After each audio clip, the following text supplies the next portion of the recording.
Bueno amigos, ya está aquí nuestro resultado final. Como pueden apreciar, aquí hemos agregado algunos detalles. Yo ya partes que no grabé, pero aquí la tienen. Aquí tuve que escribirlo a mano porque ya no había impreso esa parte de la maqueta.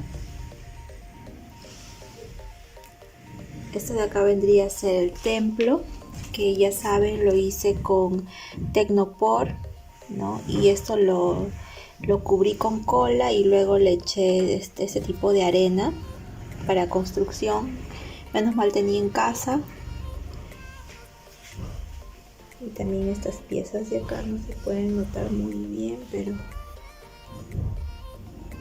no es lo mismo la cámara que estar en físico, ¿no? Así que aquí lo tienen. Es una maqueta bien sencilla de hacer.